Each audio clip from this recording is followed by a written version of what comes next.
प्रतियोगी परीक्षाओं की तैयारी में अक्सर भारतीय संविधान के मौलिक अधिकार याद करना एक बड़ी चुनौती बन जाता है ना? पर अब फिक्र करने की कोई जरूरत नहीं है। आज हम इन जरूरी अधिकारों को याद रखने का एक ऐसा मजेदार और असरदार तरीका देखेंगे जिसके बाद इन्हें भूलना मुश्किल हो जाएगा। ये एक बहुत ही आम समस्या है। इतने सारे आर्टिकल्स, इतने सारे नंबर और परीक्षा के उस प्रेशर में सब कुछ याद रखना लगभग नामुमकिन सा लगता है। पर क्या हो अगर मैं कहूं कि रट्टा मारने की जरूरत ही नहीं है? बिल्कुल, इसका हल घंटों तक पढ़ते रहने में नहीं, बल्कि स्मार्ट तरीके से पढ़ने में है। हमें बस एक बेहतर सिस्टम चाहिए, एक मेमोरी हैक जो इन आर्टिकल्स को हमारे दिमाग में कहानी की तरह फिट कर दे। तो चलिए शुरू करते हैं। सीधे सीधे आर्टिकल नंबर्स में कूदने से पहले एक बड़ी तस्वीर को समझना जरूरी है। हमारे संविधान में 6 मौलिक अधिकार हैं और इन 6 अधिकारों को याद रखने के लिए हमारे पास एक कहानी है। ये रही हमारी मास्टर की। बस ये एक छोटी सी लाइन याद रखनी है। ई और एफ ने शिक्षा पर शोध किया। सुनने में तो बहुत साधारण लगता है, लेकिन यकीन मानिए इसी एक वाक्य में हमारे 6 के 6 मौलिक अधिकारों का पूरा क्रम छिपा हुआ है। चलिए देखते हैं कैसे। चलिए अब इस वाक्य को खोलते हैं। देखिए, ई से हुआ राइट टू इक्वालिटी यानी समानता का अधिकार। एफ से हुआ राइट टू फ्रीडम मतलब स्वतंत्रता का अधिकार। अब आता है शब्द शोध। इसके 2 हिस्से हैं। शो से बना शोषण के विरुद्ध अधिकार और ध से बना धर्म की स्वतंत्रता का अधिकार। फिर है शिक्षा, जो सीधे सीधे सांस्कृतिक और शैक्षिक अधिकार से जुड़ता है। और आखिर में इन सभी अधिकारों की रक्षा करने वाला हमारा छठा अधिकार, संवैधानिक उपचार। हो गए ना 6 के 6 याद? तो अब हमें अधिकारों का सही क्रम तो पता चल गया, लेकिन असली चुनौती तो अब है, इन सबके आर्टिकल नंबर कैसे याद रखें। घबराइए नहीं, इसके लिए भी हम रट्टा नहीं बल्कि छोटी छोटी कहानियों का ही इस्तेमाल करेंगे। तो राइट टू इक्वालिटी के लिए हमारी कहानी का हीरो है समानता का व्यक्ति। बस एक इंसान का साधारण सा चित्र, और ये हमें आर्टिकल 14 से लेकर 18 तक यानी 5 आर्टिकल्स चुटकियों में याद करा देगा। देखिए ये कितना दिलचस्प है। हम शरीर के हिस्सों को आर्टिकल से जोड़ेंगे। सबसे ऊपर सिर, जो कानून के सामने सबकी बराबरी की बात करता है, आर्टिकल 14। फिर आंखें, जो बिना भेदभाव के सबको देखती हैं, आर्टिकल 15। हाथ, जो काम और रोजगार में समान अवसर दिलाते हैं, आर्टिकल 16। पैर, जिन्हें छूकर हम सम्मान देते हैं और अस्पृश्यता को खत्म करते हैं, ये है आर्टिकल 17। और अंत में आर्टिकल 18 कहता है कि किसी भी व्यक्ति की पहचान उसकी उपाधि से नहीं बल्कि उसके काम से होती है।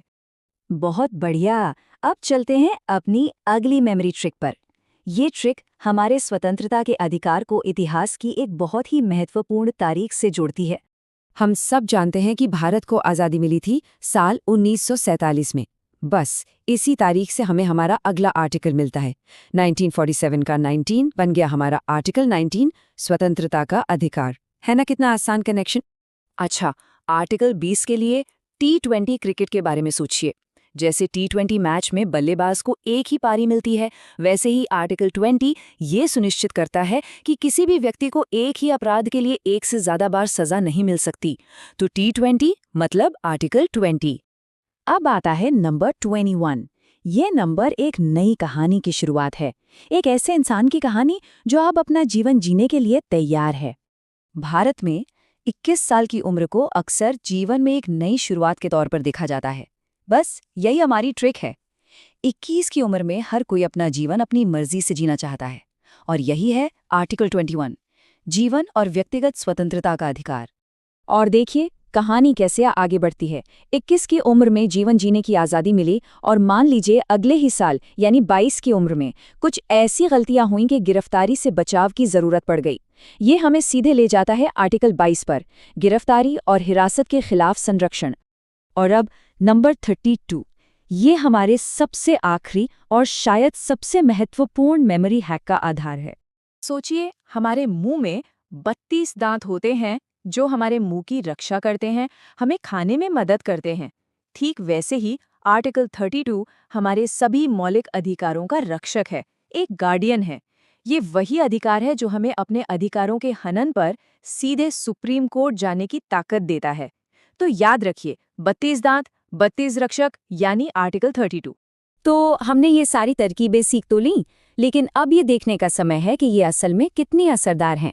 चलिए कुछ वैसे सवाल हल करते हैं जैसे परीक्षाओं में पूछे जाते हैं। मान लीजिए परीक्षा में ये सवाल आता है, अस्पृश्यता के उन्मूलन से कौन सा अनुच्छेद संबंधित है? ऑप्शन है 15, 16, 17।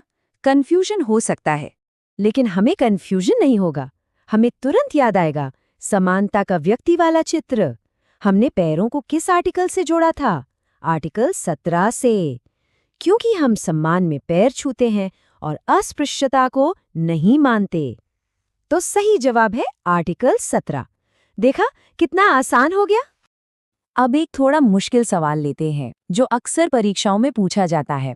अगर देश में इमरजेंसी लग जाए तो कौन से 2 मौलिक अधिकार कभी भी निलंबित नहीं किए जा सकते? ये जानना बहुत जरूरी है। इसका जवाब भी हमारी कहानियों में ही छिपा है। पहला हमारा T20 मैच यानी आर्टिकल 20, और दूसरा 21 साल की उम्र में जीवन की शुरुआत यानी आर्टिकल 21। ये 2 अधिकार इतने बुनियादी हैं कि राष्ट्रीय आपातकाल में भी इन्हें छिया नहीं जा सकता। हमारी ट्रिक्स ने इस मुश्किल सवाल को भी एकदम आसान बना दिया। तो इस पूरी चर्चा से हम क्या सीखते हैं? यही कि किसी भी परीक्षा में सफल होने के लिए सिर्फ कड़ी मेहनत ही नहीं, बल्कि एक स्मार्ट रणनीति भी बहुत जरूरी है। किसी भी मुश्किल और सूखे तथ्य को अगर एक दिलचस्प कहानी से जोड़ दिया जाए तो वो हमेशा के लिए याद रह जाता है। यही इस पूरी तकनीक का सार है और यही सफलता की कुंजी भी। और अब जाते जाते एक सवाल, ये कहानी वाली तकनीक सिर्फ संविधान तक ही सीमित क्यों रहे? सोचिए, इतिहास की तारीखें हों, विज्ञान के फॉर्मूले हों या कोई और मुश्किल विषय, ऐसी कौन सी सरल कहानी बनाई जा सकती है जो पढ़ाई को आसान और मज़ेदार बना दे?